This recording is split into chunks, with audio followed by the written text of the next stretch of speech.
വേണ്ടി വന്നാൽ ഇനിയും അടിക്കും എന്നാണ് മോദി പറഞ്ഞത്. സിന്ദൂരം മായ്ച്ചതിനുള്ള പ്രതികാരം പകരം വീട്ടലാണ് വ്യക്തമായിട്ട് പറഞ്ഞു. പക്ഷേ അദ്ദേഹം ഒരു കാര്യം കൂടെ പറഞ്ഞു. ബുദ്ധപൂർണിമയാണ്, ബുദ്ധൻ്റെ ആ സമാധാനവും ശാന്തിയും ലോകമെങ്ങും പുലരണം എന്നാണ് ഭാരതത്തിൻ്റെ ആഗ്രഹം എന്നുകൂടി പറഞ്ഞു. എന്താണ് മോദി വാസ്തവത്തിൽ ഇന്നലെ രാഷ്ട്രത്തെ അഭിസംബോധന ചെയ്തുകൊണ്ട് ആ വരികൾക്കിടയിൽ കൂടി നൽകിയ സന്ദേശം എന്താണ്? മോഡി റെറ്റോറിക്കുണ്ടായിരുന്ന നിലപാടുകളുണ്ടായിരുന്നു. റെട്ടോറിക്ക് ഞാൻ കാര്യമായിട്ട് എടുക്കുന്നില്ല. റെട്ടോറിക്ക് എന്ന് വെച്ചാൽ രാഷ്ട്രീയക്കാർ പൊതുവെ പറയുന്നതാണ്. പാകിസ്ഥാനിലെ പ്രധാനമന്ത്രി ഇങ്ങനെ എന്തൊക്കെ വന്നിട്ടുണ്ടായിരുന്നു. നമ്മുടെ നിലപാടാണ് നോക്കേണ്ടത്. നിലപാടാണ് ഇമ്പോർട്ടൻറ്റ്. നിലപാട് ഞാൻ മനസ്സിലാക്കിയത് അദ്ദേഹം പറഞ്ഞതെന്ന് വെച്ചാൽ സിന്ധു നദീ ജലക്കരാർ അത് പുനഃസ്ഥാപിക്കുന്ന പ്രശ്നമല്ല നിലവിലുള്ള സാഹചര്യം.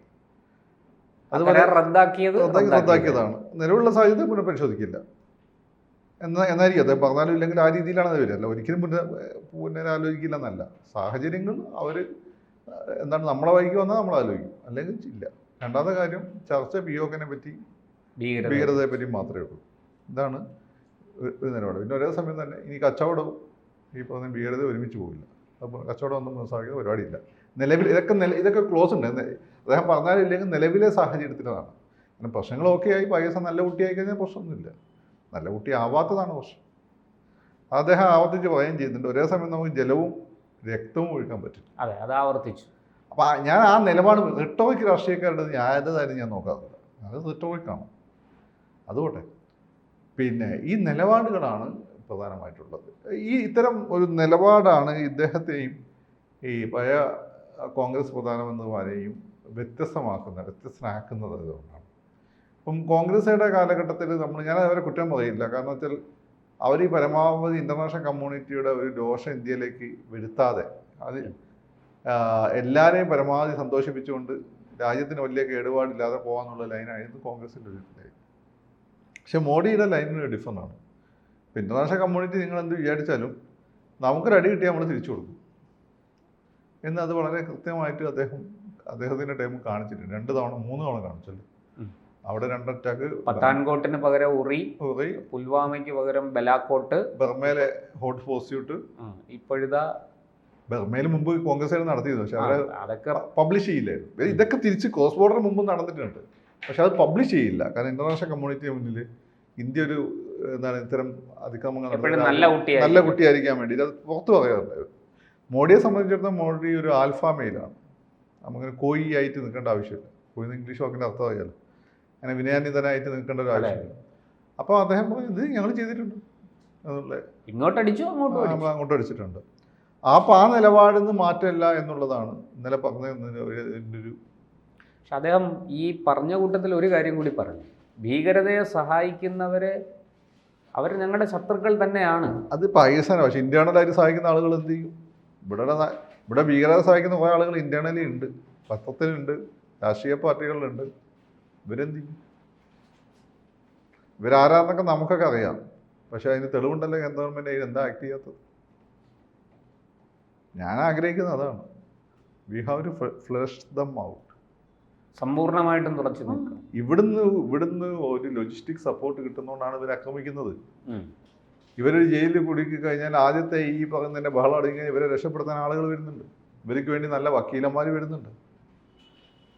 അതൊന്നും അഡ്രസ്സ് ചെയ്യപ്പെടാത്ത ഇവർക്ക് വേണ്ടി പ്രവർത്തിക്കുന്ന രാഷ്ട്രീയ പാർട്ടികളുണ്ട്. ഇവർക്ക് വേണ്ടിയിട്ട് പ്രവർത്തിക്കുന്ന ഷെൽ കമ്പനികളുണ്ട്. കേന്ദ്രത്തിന് അത് അങ്ങോട്ടായിട്ടൊന്നല്ല. അത് ആക്ട് ചെയ്യണം. ഇനിയിപ്പോൾ നിലവിലുള്ള നിയമങ്ങൾ അത് പോരാമെങ്കിൽ അത്തരം നിയമങ്ങൾ കൊണ്ടുവരണം. അല്ലാതെ പുറത്തുനിന്നുള്ള ആളുകളെ നമുക്ക് എളുപ്പമാണ് ഐഡൻറ്റിഫൈ ചെയ്യാൻ. ഉള്ളിൽ നിന്നുള്ള ആളുകളാണ് ബുദ്ധിമുട്ട്. അതാണ് വേണ്ടത്.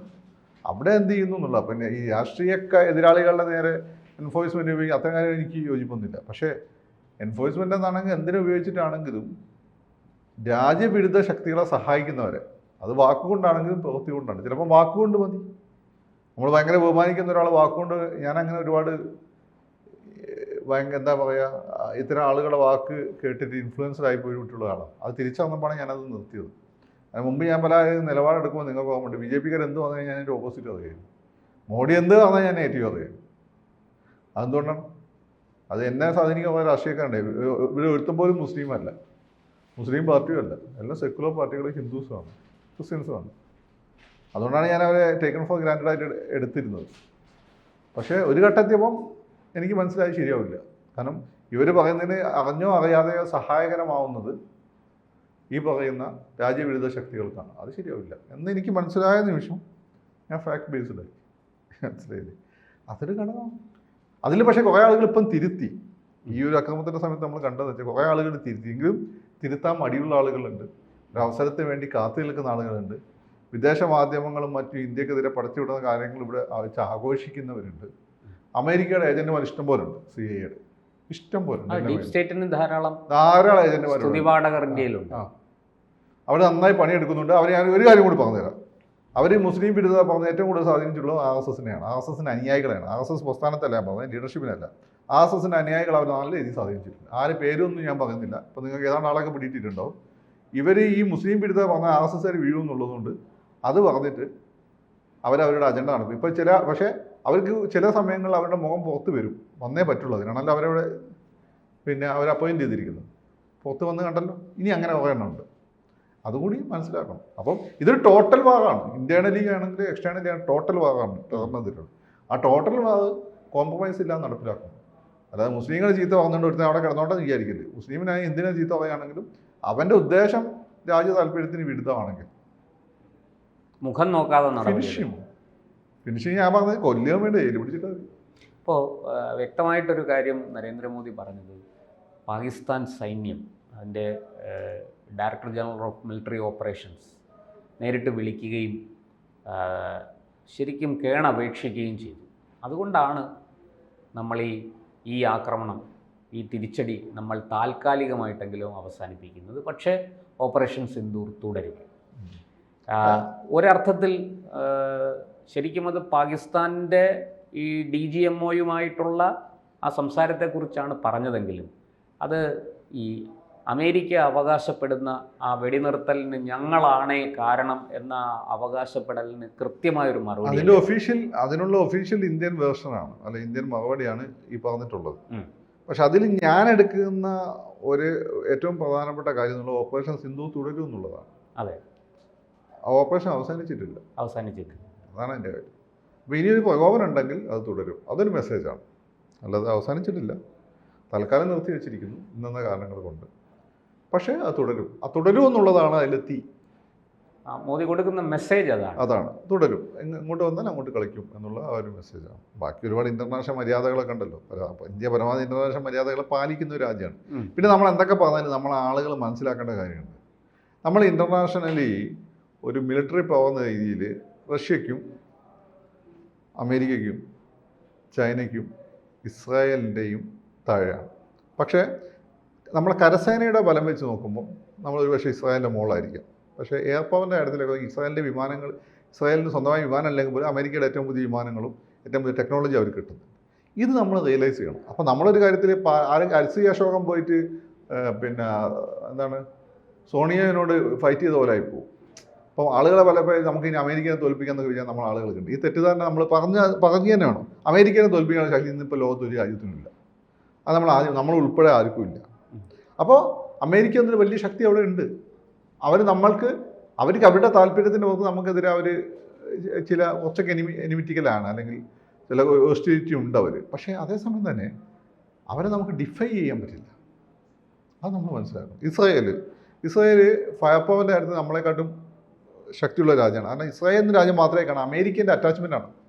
It is attached to America. അപ്പോൾ അതിൻ്റെ ഭാഗമാണ്. പിന്നെ ചൈന സ്വാഭാവികമായിട്ട് നമ്മുടെ അടുത്തുള്ള രാജ്യമാണ്. അവർ വലിയൊരു മിലിറ്ററി പവറാണ്. പിന്നെ റഷ്യ ഒരു മിലിറ്ററി പവറാണ്. സ്വാഭാവികം നമ്മളവരെ ഡിപ്പെൻഡ് ചെയ്യുന്നുണ്ട്. ഇപ്പോൾ പൈസ ഇല്ലാന്നുള്ള സംഭവമാണ്, പക്ഷേ അവരുടെ കയ്യിൽ നമ്മളെ പല ആയുധങ്ങൾ അവരാണ്. അപ്പോൾ ഇതൊക്കെ കാൽക്കുലേറ്റ് ചെയ്തുകൊണ്ട് ഞാനാണെങ്കിലും നിങ്ങളാണെങ്കിലും നമ്മൾ പ്രധാനമന്ത്രി സാറിൻ്റെ പൊസിഷനിലേക്ക് നമുക്ക് തീരുമാനം എടുക്കാൻ പറ്റുള്ളൂ. അല്ല നമ്മുടെ ഈഗോൻ്റെ പുറത്ത് കളിക്കാൻ പറ്റില്ല. അങ്ങനെ ഈഗോൻ്റെ പുറത്ത് കളിച്ചാണ് ടിപ്പു സുൽത്താനൊക്കെ പറ്റിയത്. നമുക്കിവിടെ തിരുവിതാംകൂർ രാജാവായേ പറ്റുള്ളൂ.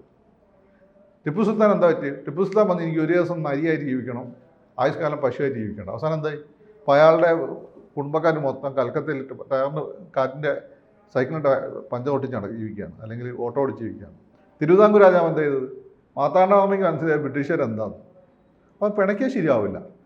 പിണക്കിയാൽ ഉള്ളത് മൊത്തം ഇണങ്ങിക്കൊണ്ട് എന്നാൽ അതേസമയം അല്ലെങ്കിൽ ഇവർ മൊത്തം തിരുവിതാംകൂർ ഒരു നോൺ ഹിന്ദു സ്റ്റേറ്റായി മാറുമായിരുന്നു.